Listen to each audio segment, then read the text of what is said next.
자, 오늘은 데살로니가전서 5장 18절 말씀으로 크게 한번 따라해 보세요. 여기까지 에베네셀, 지금 임마누엘, 앞으로 여호와 이레. 자, 이거를 이어서 시작. 지금 임마누엘, 앞으로 여호와 이레. 네. 이게 조금 제목이 조금 깁니다.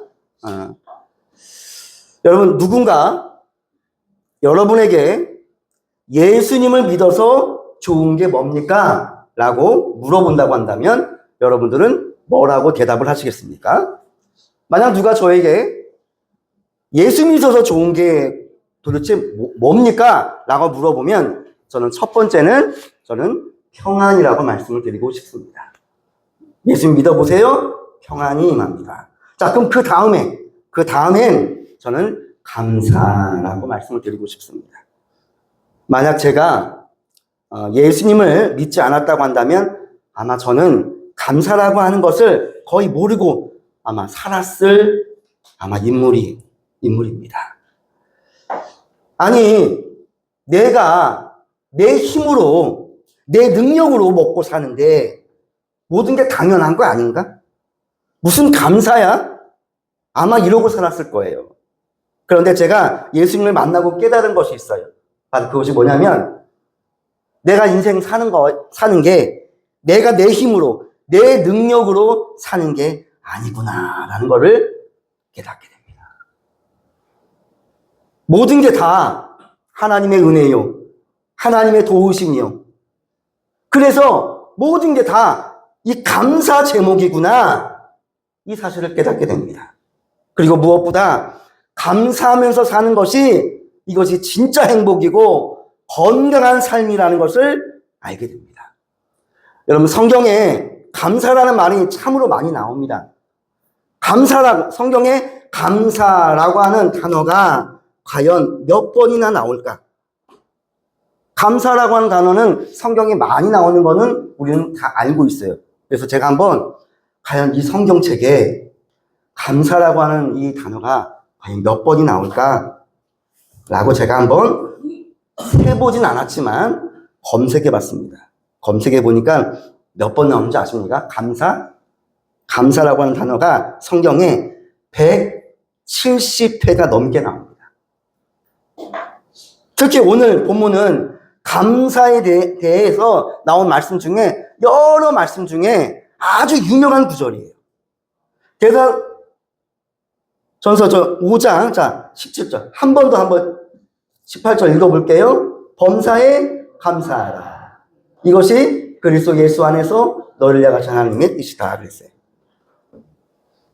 여러분, 여기서 말하는 이 범사라고 하는 말은 지금 당장 현재 일만이 아니라 내 모든 인생, 즉 과거, 현재, 미래 일까지 다 포함되는 말씀이에요. 과거 이미 지나갔어요. 현재는 지금이에요. 미래는 아직 오지 않았어요. 그러나 이 범사라고 하는 이 단어 속에 우리 인생의 과거, 현재, 미래가 다 포함이 되는 거예요. 자, 그러니까 과거에 대해서 감사하고 현재 삶에 대해서도 뭐하고? 감사하고, 아직 오지 않았지만 다가올 미래도 뭐하라? 감사하라. 자, 이렇게 사는 것이 그리스도 예수 안에서 하나님을 향하신 하나님의 뜻이다, 이렇게 말씀하고 있어요. 여러분, 그리고 이 범사에 감사하라 이 말씀에는 하나님께서 우리에게 감사할 수 있는 이유와 조건을 이미 주셨다라고 하는 이 전제가 이 속에 담겨 있습니다. 여러분, 우리가 어리석어서 그렇지 과거, 그리고 지금 살아있는 현재, 그리고 앞으로 다가올 미래, 이 과거, 현재, 미래의 삶에 대해 감사할 수 있는 이유를 우리에게 이미 주셨어요. 이미. 그래서 여러분, 오늘은 이 추수감사주일을 맞이하여서 과거, 현재, 미래의 삶에 베풀어 주신 그 감사의 조건과 이유가 무엇인지에 대해서 오늘 이 말씀을 통해서 한번 살펴보기를 원합니다. 자, 오늘 말씀을 잘 이해하기 위해서는 세 가지를 잘 알아야 돼요. 세 가지. 자, 과거, 현재, 미래. 자, 오늘의 설교는 아주 쉬워요. 과거, 현재, 미래. 그렇죠? 과거, 현재, 미래. 자, 그럼 과거는 뭐냐? 에베네셀이고, 현재는 뭐냐? 임마누엘이고, 미래는 뭐냐? 여호와 이레예요. 히브리어로 에베네셀, 임마누엘, 여호와 이레. 요 세 개예요. 간단하죠? 요 세 개. 자, 그러면 요 세 개가 하나님께서 우리가 범사에 감사라고 했는데, 그럼 그 감사 이유와 조건이 바로 이 세 개 안에 다 들어있다고 하는 거예요. 자, 첫 번째는 과거입니다. 과거. 첫째는 과거. 여러분 잘 한번 여러분 이 마음속에 새기시길 바랍니다. 첫 번째는 과거예요. 여러분 과거는 뭐죠? 여기까지 에베네셀이에요. 자, 그 말씀이 사무엘상에 있습니다. 자, 사무엘상 7장 12절 한번 보겠습니다. 자, 말씀을 찾아주세요. 자, 사무엘상 7장 12절 말씀이에요. 자, 사무엘상 7장 12절. 자, 이거는 에베네셀에 대한 말씀입니다. 자, 시작. 사무엘이 돌을 취하여 미스바와 센 사이에 세워 가로되 여호와께서 여기까지 우리를 도우셨다 하고 그 이름을 에베네셀이라 하니라 그랬어요. 여러분, 이 에베네셀의 여러분 뜻이 뭔지 아십니까? 하나님께서 어디까지? 여기까지 우리를 뭐 했다? 도우셨다. 이런 뜻이에요. 이게 에베네셀이에요. 에베네셀. 이 짧은 한마디에 엄청난 의미가 담겨 있어요. 여러분, 처음에 이스라엘이라고 하는 나라는 이 지구상에 원래는 존재하는 나라가 아니었어요. 하나님께서 이 무에서 유를 창조하시는데 없는 것을 있게 하시거든요. 여러분, 우리 하나님은요, 무에서 유를 창조하신 하나님이십니다. 없는 것도 있게 만드신 하나님이세요. 그래서 여러분, 이 이스라엘이라고 하는 이 나라를 가만히 연구해 보면 이게 무에서 유입니다. 없는 것에서 있게 하신 하나님의 살아계심을 증거하는 나라가 바로 여러분 이스라엘이라고 하는 나라예요. 자, 여러분, 이스라엘의 처음은 바로 하나님께서 갈대아 우르라고 하는 지역에 우상을 만들던 데라가 있었어요. 근데 이 데라의 아들이 바로 아브람이에요. 이 아브람은 아주 지극히 평범한 사람이었어요. 근데 하나님께서 어느 날 그 아브람을 택하신 거예요. 자, 그리고 아브람을 부르십니다. 그래서 아브람 한 사람이 아들을 낳아요. 자, 여러분, 아브람이 누굴 낳죠? 이삭을 낳아요. 그리고 이삭이 누굴 낳습니까? 야곱을 낳아요. 그리고 야곱이 12아들을 낳아요. 그렇죠? 루벤, 시므온, 레위, 유다, 이사갈, 스불론, 단, 납달리, 갓, 아셀, 요셉, 베냐민. 이렇게 12아들을 낳아요.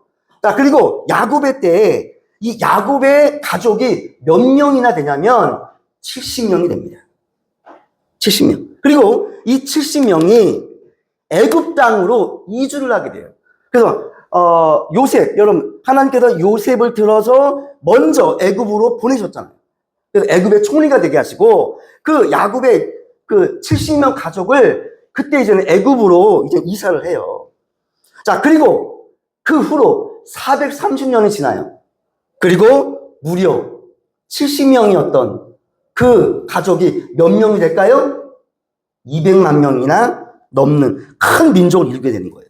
자, 그래서 때가 됐어요. 그래서 이스라엘 백성들이 애굽에서 출애굽을 합니다. 그러니까 애굽에서 탈출해요. 그래서 40년 동안 광야를 지나 약속의 땅 가나안으로 이전하는 거거든요. 그래서 여러분, 이 보잘것없는 이 우상을 만들던 집이에요. 아브라함의 가문은 우상을 만들던 가문이었어요. 근데 그 집안에 누구를 통해? 아브라함 한 사람을 통해서 200만이 넘는 큰 나라를 이루게 하신 거예요. 여러분, 여기서 제가 한 가지 짚고 넘어갈게요. 여러분, 제가 신학교 다닐 때 은혜를 많이 받았던 책 한 권이 있는데 바로 그 책의 제목이 뭐냐면 하나님의 열심이라고 하는 책이 있어요. 하나님의 열심. 하경선 목사님이 이 책을 쓰셨는데 이 책의 내용은 이거예요. 믿음이라고 하는 게 하나님의 열심이 빚어낸 결과다라고 하는 거예요. 우리는 보통 성경에 보면은 이 위대한 인물들이 있거든요. 예를 들어서 뭐 아브라함이라든가 요셉, 엘리야, 다윗, 뭐 모세, 그렇죠? 뭐 바울. 보통 우리는 이런 성경에 나오는 이런 인물들을 우상시하는 경우가 있어요. 야, 아브라함 대단하다. 뭐 요셉 대단하다. 뭐 바울 대단하다 그러잖아요. 근데 그 책에 보면 그들이 대단한 게 아니라고 하는 거예요. 하나님께서는 하나님의 열심으로 인해서 그 보잘것없는, 여러분 아브라함이 여러분 처음에 뭐가 있었습니까? 아닙니다. 여러분 다윗이 뭐가 있었습니까? 처음에 목동이었잖아요. 아주 부족한 사람들을 하나님은 선택하시는 거거든요. 그리고 그들을 하나님께서 훈련시키는 거예요. 그래서 하나님의 쓰임을 받도록. 그래서 여러분, 우리 보통 성경 속의 그런 인물들을 영웅시하는데 절대 아니라고 하는 거예요. 바로 그 부족한 인물들을 들어서 쓰신 누가 위대하다? 하나님이 위대하다.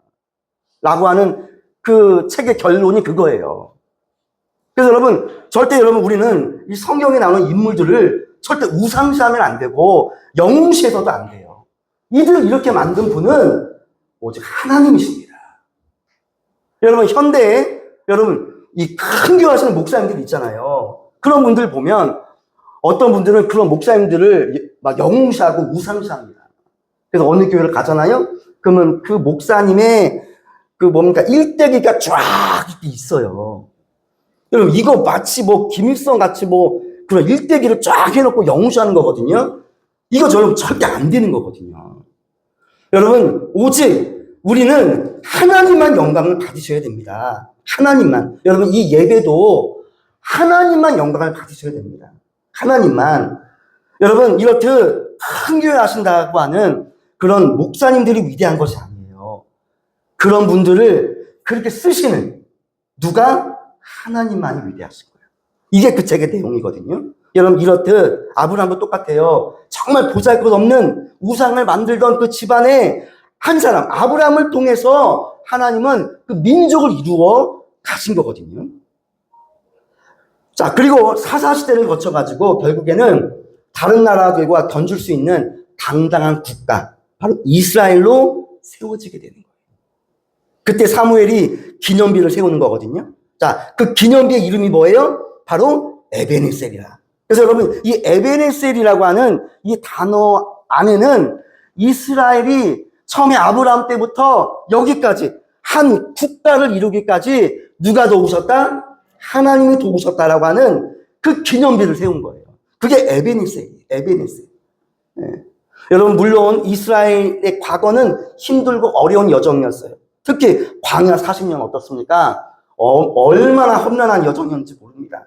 하나님께서 200만이 넘는 사람들을 아무것도 없는 광야에서 먹이시고 입히셨다고 하는 거예요.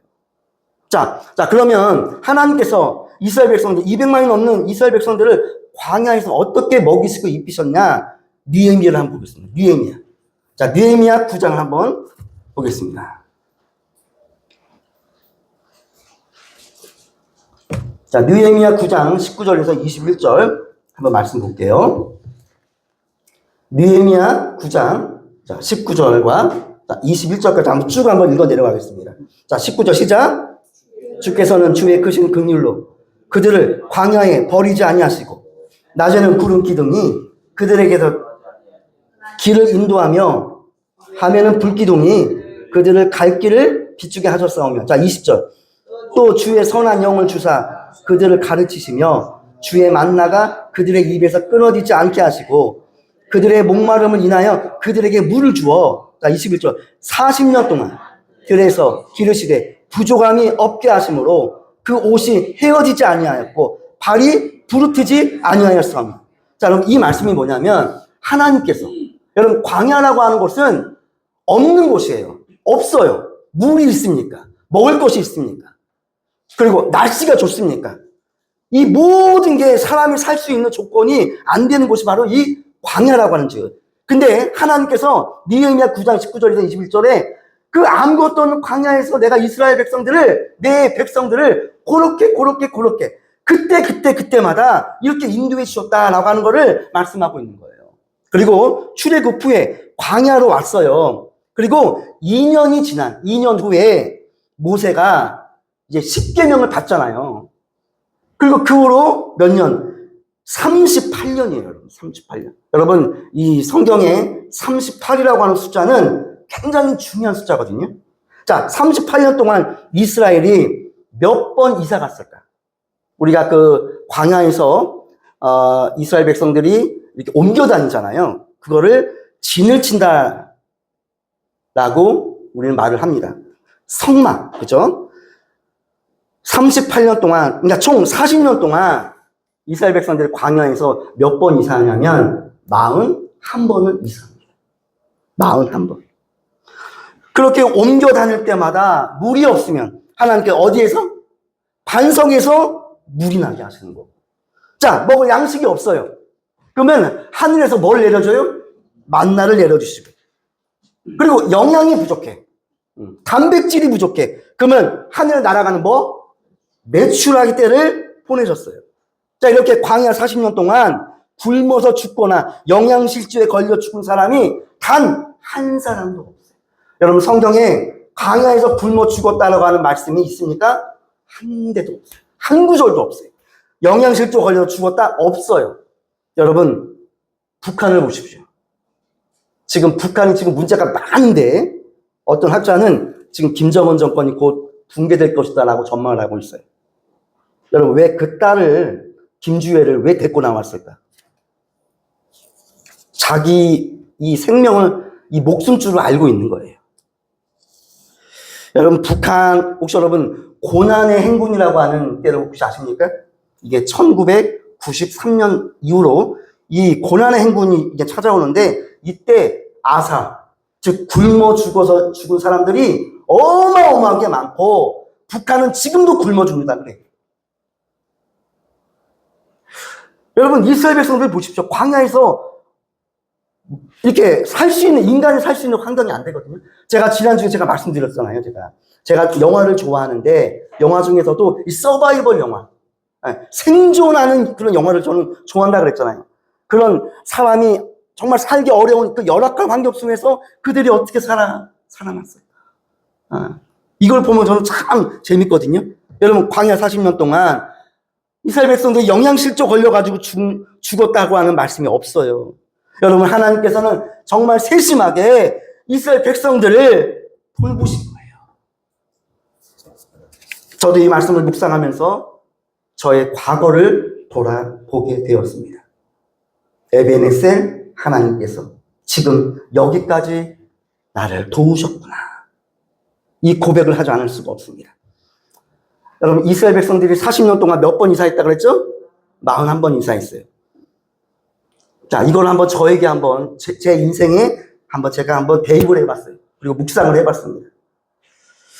저희도 참 이사를 많이 다녔습니다. 제가 지금 결혼한 지 이제 내년이면 20년이 됩니다.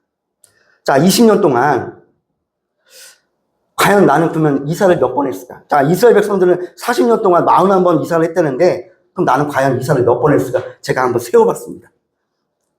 과연 제가 결혼하고 몇 번 이사했을까? 그랬더니 약 한 10번을 이사했더라고요. 10번을 이사했어요.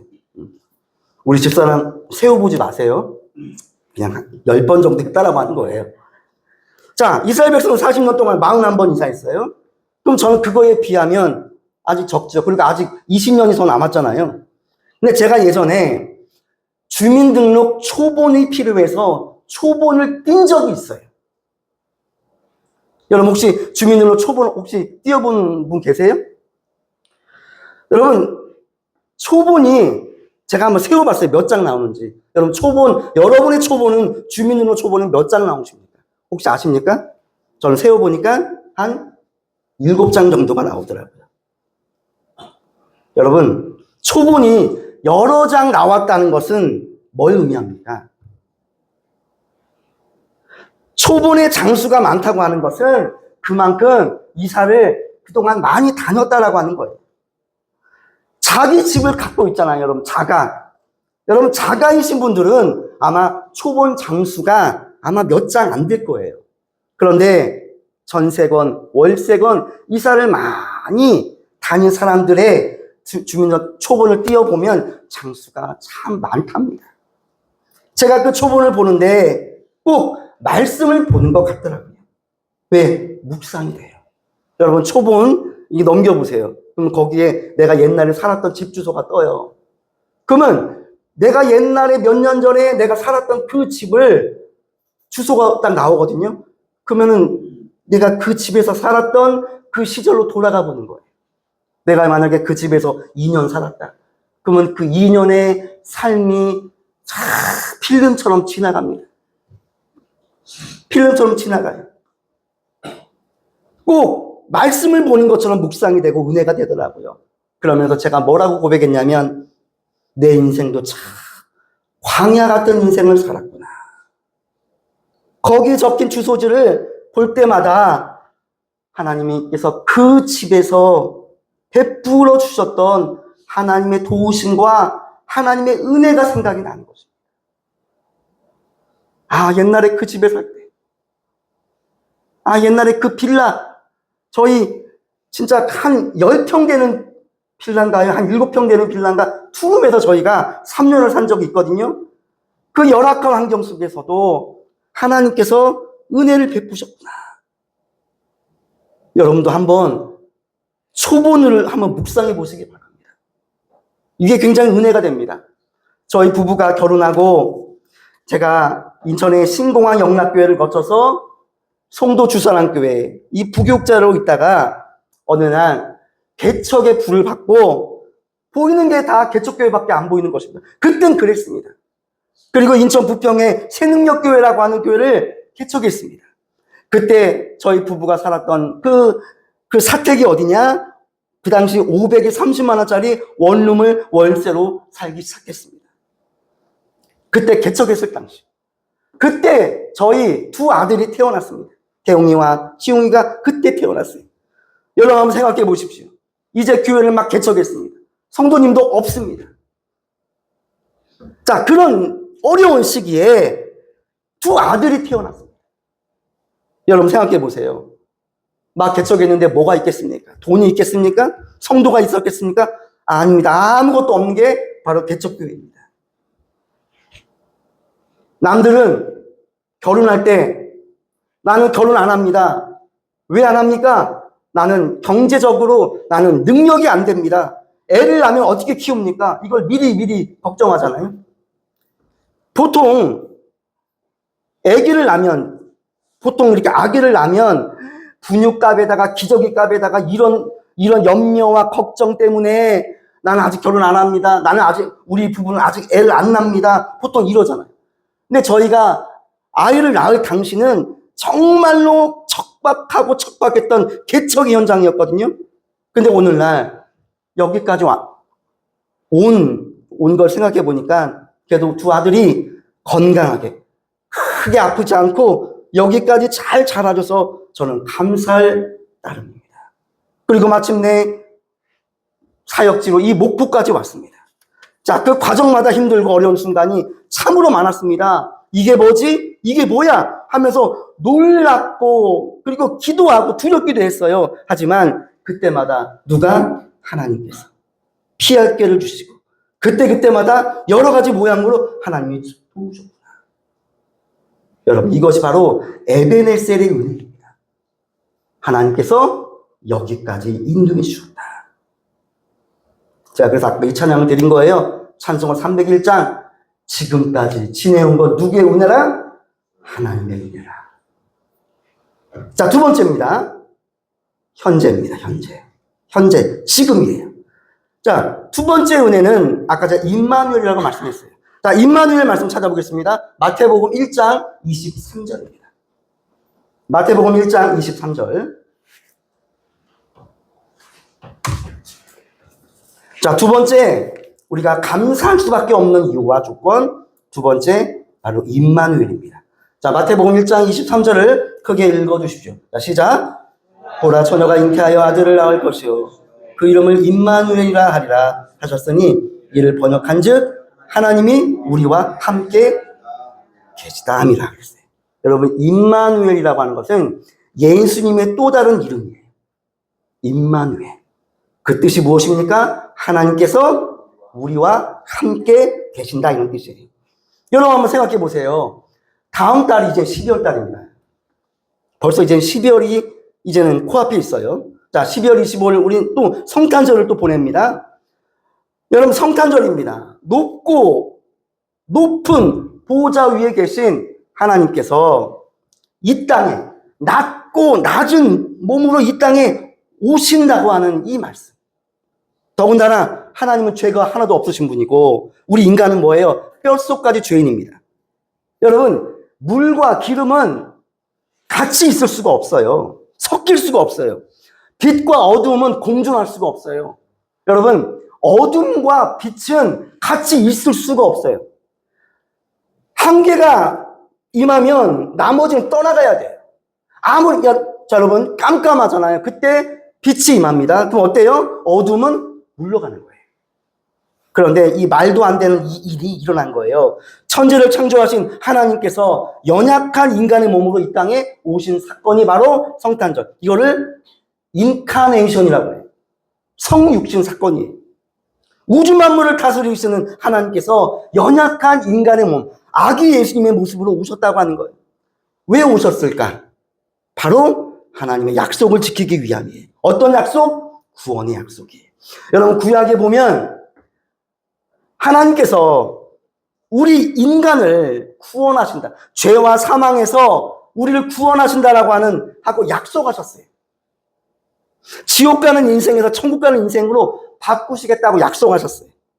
여러분 여기까지 인도해 주신 에베네셀 하나님, 그리고 지금 우리와 함께 하시는 이 임마누엘 하나님, 하나님께서 여기까지 나를 도우시고 인도하셨다고 한다면 지금 하나님 누구와 함께 하십니까?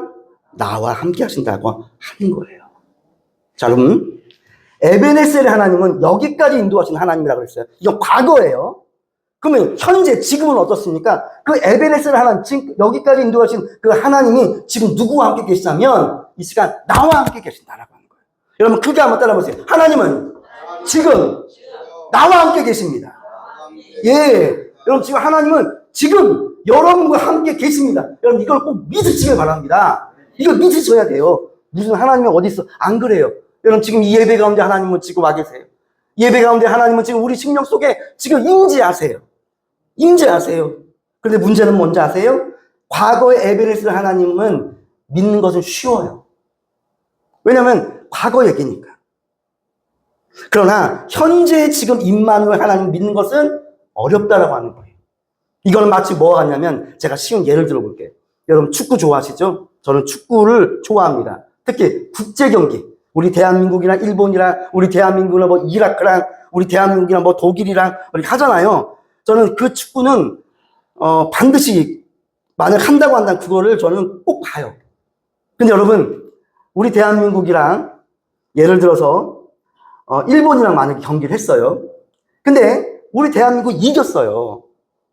뭐 3대2로 이겼다고 해봐요. 자, 3대2로 이겼어요. 그럼 이거는 지나간 거예요. 그럼 이거를 재방송으로 보면 여러분 어떻습니까?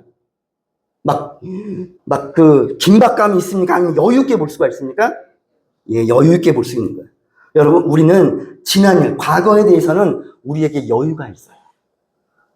뭐 축구 우리가 다 이긴 경기를 다시 녹화방송, 다시 이렇게 재방송하는 거 보면 아주 여유 있게 볼 수가 있어요. 근데 문제는 뭐냐면 그 축구 경기가 우리 대한민국이랑 일본이랑 만약에 한다. 근데 지금 라이브예요, 라이브. 지금 실시간 중계 방송을 하고 있어요. 그럼 어떻습니까? 여러분 여유 있게 볼 수 있습니까? 없습니까? 절대 여유 있게 못 봐요. 우리가 한 골 먹었어요. 아이고, 졌다. 큰일 났다. 아유, 안 볼래. 아유, 그 축구를 못 보겠다니까요. 한 골 먹었어요. 그러다 또 한 골 먹었네? 아이고, 끝났다. 그리고 방에 들어갔어요. 그리고 그 다음날 아침에 뉴스 보니까 우리나라가 3대2로 역전승했대요. 이거 볼 걸 그러잖아요. 여러분 그거 왜 못 보는지 아세요? 바로 지금이기 때문에 그래요. 라이브이기 때문에 그래요. 라이브. 여러분 이 라이브라고 하는 거는 여유가 없어요. 긴박감이 있는 거예요. 여러분 그래서 여러분 에베네셀의 그 하나님 우리가 믿을 수 있거든요. 근데 중요한 건 뭐냐면 임마누엘 하나님 우리가 못 믿는 거예요. 왜 지금? 그래서 이 믿음이 왔다 갔다 하는 거예요. 어떻게 왔다 갔다 하냐면 상황이 편하고 좋아요. 형통해. 그러면 어떤 믿음이 생기냐면 하나님이 나와 함께 하시는구나. 모든 게 다 잘 돼. 내 계획대로 잘 된다고요. 그러면 하나님 나와 함께 하시네. 편하네요. 그러나 상황이 어려워요. 내 생각대로 안 돼요. 하나님은 계속 기다리라 그래요. 기도 응답도 안 돼요. 그리고 문제가 생겨요. 그때 우리 안에 어떻게 찾아오냐면 하나님 나를 떠나셨나? 하나님이 나를 잊으셨나? 이 임마누엘의 하나님이 와닿지가 않는 거예요. 왜? 라이브기 때문에 그래요. 지금 라이브기 때문에 축구 경기 라이브로 보면 이게 막 긴박감이 있는 거예요. 신앙도 여러분 똑같은 거예요. 그래서 그때 의심이 생기는 거예요. 하나님 나를 떠났나? 여러분, 그래서 여러분 의심이 생길 땐 뭐가 필요한지 아십니까? 에베네셀의 하나님은 과거의 하나님이기 때문에 과거를 묵상할 수 있어요. 그러나 현재의 하나님은 임마누엘 하나님이세요. 그러면 뭐가 필요할까? 그래서 여러분 말씀이 필요하다고 하는 거예요. 말씀이 필요하다고 하는 거예요. 지금 승리하는 비결은 뭔지 아세요? 말씀을 붙드는 거예요. 말씀을 붙드는 거예요. 임마누엘, 하나님이 누구와 함께 하신다 그랬어요? 지금 나와 함께 하신다는 걸. 그 말씀을 뭐 하는 거예요? 붙드는 거예요. 붙드는 거예요. 하나님이 지금 나와 늘 함께 계신다는 것을 말씀 속에서 내가 그걸 붙드는 거예요. 그때 내 안에 버틸 힘이 생기고, 그때 고난을 견딜 수 있고, 그때 버틸 수 있는 그 힘이 그때 생기는 거예요. 여러분, 오늘 이 말씀을 붙드시는 저와 여러분들 축복합니다. 자, 세 번째예요. 자, 과거 했어요. 현재. 그 다음에 뭐예요? 미래예요. 자, 미래는 뭡니까? 앞으로예요. 앞으로는 어떤 은혜? 여호와의 은혜. 이게 마지막 여호와 이레입니다. 자, 창세기 22장 14절을 한번 찾아보겠습니다. 창세기 22장 14절 한번 보십시오. 자, 영상으로 예배를 드신 분도 창세기 22장 14절의 말씀을 읽어주십시오. 자, 시작. 아브라함이 그 땅 이름을 여호와 이레라 하였으므로 오늘날까지 사람들이 이르기를 여호와의 산에서 준비되리라 하더라 그랬어요. 어느 날 하나님께서 아브라함을 부르시는 거예요. 그리고 아브라함을 시험하십니다. 여기서 시험이란 템테이션이 아니고 테스트예요. 아브라함아, 아브라함아, 내 아들, 내 사랑하는 독자 이삭을 데리고 모리아 산으로 가서 내가 내게 일러준 거기서 그를 번제로 드려라. 이렇게 말씀합니다. 자, 아브라함에게 천천병력과 같은 이제 말씀으로 다가옵니다. 내 아들을 번제로 드리래요. 여러분, 그 아들이 어떤 아들입니까? 100살에 처음으로 얻은 아들, 하나밖에 없는 아들이에요. 그 아들을 죽여서 제물로 바치라는 말씀이에요. 여러분, 이 아브라함이 얼마나 고민을 많이 했을까? 도대체 왜 하나님은 이삭을 제물로 바치라고 했을까? 25년을 기다려서 낳은 아들인데 하나님은 원래 인신 제사를 금하시거든요. 하나님은 이 인간을 제사로 드리라고 한 적이 없어요. 왜요? 이런 말도 안 되는 말씀을 왜 하는 걸까? 이런 고민에 아브라함은 깊이 빠지게 됩니다. 하지만 아브라함은 하나님에 대한 믿음이 있었어요. 하나님은 반드시 약속을 주신다. 하나님은 내 아들을 통해서, 내 후대를 통해서 하늘의 별과 같이, 그리고 바다의 모래알처럼 많은 민족을 하나님께서 이루기로 약속하셨다. 하나님은 반드시 내 아들 이삭을 죽이지 않을 것이다. 라고 하는 아브라함의 믿음을 갖습니다. 자, 그 믿음의 증거되는 말씀이, 자, 22장 5절 한번 보십시오. 자, 22장, 5절 한번 크게 읽어주세요. 자, 시작. 이 아브라함이 종들에게 이르되 너희는 나귀와 함께 여기서 기다리라. 내가 아이와 함께 저기 가서 예비하고 우리가 너희에게로 돌아오리라고 했어요. 여러분, 아브라함과 이삭이 이제 종들을 놓고 이제 둘이 올라가잖아요. 근데 돌아올 때는 누구와 돌아온대요? 우리가 너희에게 돌아온다. 복수를 쓰고 있어요. 원래 이삭을 죽이면 단수를 써야 돼요. 내가 너희에게 돌아오리라고 해야 되잖아요. 근데 우리라고 하는 복수를 씁니다. 이건 바로 무슨 말씀입니까? 하나님은 절대로 아들을 죽이지 않는다는 거예요. 자, 그리고 아브라함은 그 하나님 말씀에 순종하기 위해서 이제 이삭을 이제 내려칩니다. 죽이려고. 자, 그때까지만 해도 하나님, 정말 내 아들을 죽여야 됩니까? 그래도 하나님 말씀이기 때문에 내려치는 순간 바로 하나님께서 아브라함을 부르시잖아요. 아브라함아, 그만해라.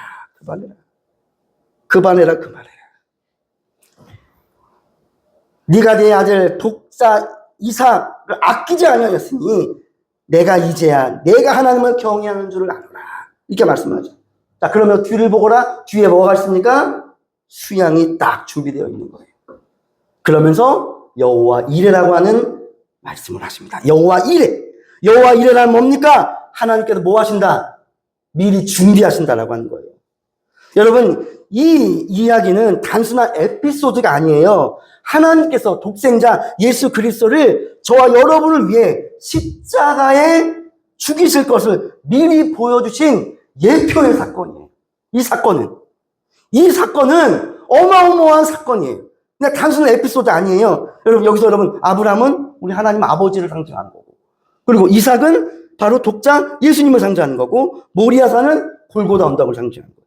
그리고 이삭이 그 모리아산으로 올라갈 때 땔감을 등에 업고 올라갔다고요. 그 땔감이 뭡니까? 바로 십자가입니다. 이게 우리 예수님을 예표하는 거거든요. 그래서 여러분, 여호와 이레, 하나님께서는 여호와의 산에서 준비됩니다. 하나님께서 2000년 뒤에 있을 골고다의 십자가를 미리 준비하고 계신다고 하는 거예요. 오늘날 우리는 지금 불확실성의 시대를 우리는 지금 살아가고 있어요. 국내적으로도, 그리고 국외적으로도 우리는 지금 전쟁의 위협 속에 살아가고 있어요. 도대체 우리의 미래를 여러분 예측할 수가 없습니다. 언제 한반도 전쟁이 터질지, 언제 자연재해가 일어날지, 세계 과학자들은 이 100년 주기로 백두산 화산이 폭발한다고 그래요. 근데 그 시점 되는 그 날짜가, 그 연도가 2025년이래요. 이런 말을 들으면 우리는 불안하게 우리 인생을 살 수밖에 없어요. 여러분, 개인적으로도 마찬가지입니다. 언제 병에 걸릴지. 여러분, 이 사람이라고 하는 것은 내가 오늘 건강하게 활동했는데 다음날 몸 아파갖고 병원에 갔더니 큰 질병이 걸렸다 라고는 사형 선고를 받을 수도 있습니다. 언제 병에 걸릴지 몰라요. 언제 어떤 사고가 일어날지 몰라요. 여러분, 아무도 예측할 수가 없어요. 그래서 여러분, 임마누엘 하나님을 믿는 것보다 여호와 이레 하나님을 믿는 것이 여러분 더 어려운 거예요. 에베네셀의 하나님은 그나마 믿을 수 있어요? 임마누엘 하나님은 조금 믿기 어려워요? 그럼 여호와 이레 하나님은 어떻게 더 믿기 어려운 거예요. 더 믿기 어려워요. 여러분, 하지만 이러한 불확실한 시대일수록 우리는 여호와 이레를 기억해야 돼요. 여러분, 하나님께서 미리 준비하실 것입니다. 하나님은 저와 여러분을 통한 하나님은 큰 계획을 갖고 계시는 줄로 믿습니다. 이제 여러분, 말씀을 맺고자 합니다. 하나님은 우리에게 과거, 현재, 미래 모든 일에 뭐하라? 감사하라고 말씀합니다. 아니, 목사님, 하나님은 또 그렇게까지 우리한테 감사하다는 소리를 들으셔야 직성이 풀리는 하나님이십니까? 아니, 우리를 그냥 사랑하시면 됐지, 뭐 굳이 감사하다는 말을 안 해도 하나님은 아는 거 아니에요? 꼭 굳이 우리에게 하나님 감사합니다, 하나님 감사합니다, 꼭 이 말씀을 들으셔야 됩니까? 이렇게 말하는 분도 있을 수 있어요.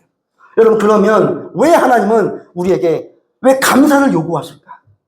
왜 감사를 요구하실까? 마지막 그 말씀 보고 마칠게요. 예레미야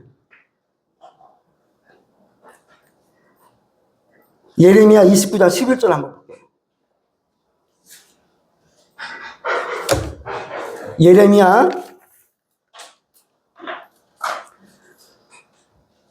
예레미야 29장 11절입니다. 자, 시작. 예레미야 29장 11절. 자, 시작. 너희를 향한 나의 생각을 내가 아나니 평안이요 재앙이 아니니라. 너에게 미래와 희망을 주는 것이라. 여러분, 여기서 중요한 말씀이 평안입니다. 그리고 미래와 희망을 주는 것이라. 이 말씀이 굉장히 중요하거든요. 오늘 이 말씀이 제 핵심이에요. 많은 사람들이 하나님을 오해해요. 하나님을 우리를 속박하시고 우리를 심판하시고 우리를 벌 주시기를 좋아하시는 분으로 착각을 합니다. 그러나 그렇지 않습니다. 우리 하나님 아버지께서는 독자 예수님을 이 땅에 보내주신 이유가 있습니다. 바로 여러분, 심판이 목적이 아닙니다. 구원이 목적입니다. 구원. 하나님의 뜻은 심판이 아니라 구원입니다. 자, 그러면 방금 예레미야에 나오는 이 말씀에서 하나님의 뜻은 뭐라 그랬습니까? 평안이라 그랬어요. 그리고 미래와 희망이라 그랬어요. 한마디로 이 말은 한마디로 말하면 무슨 뜻이냐면 하나님은 우리가 누구 안에? 하나님 안에서 행복하기를 원하시는 거예요. 하나님 안에서 하나님은 천국으로 우리를 살길 원하시는 거예요. 여러분, 저는 여러분에게 여러 가지 말씀드립니다. 여러분, 예수 믿으면 천국 갑니다. 이 말의 의미는 우리가 죽어야만 천국 가는 걸 의미하는 것이 아닙니다. 우리가 이 땅에서 천국의 삶을 살아라 이것입니다. 천국입니다. 천국. 자, 그러면 우리 안이 행복하고 우리 안에 주님 안에서 천국을 임하기 위해서는 우리가 어떻게 살아야 되냐 이거예요. 미래를 희망적이고 미래를 힘차게 살아갈 수 있는 그 비결이 뭐냐는 거예요. 바로 여러분, 그 비결이 뭐냐면 감사라고 하는 거예요. 감사가, 그리고 감사의 태도가 우리의 삶을 뭐하게? 순결하게, 거룩하게, 건강하게, 고급지게, 행복하게 만들기 때문에 뭐가요? 감사가.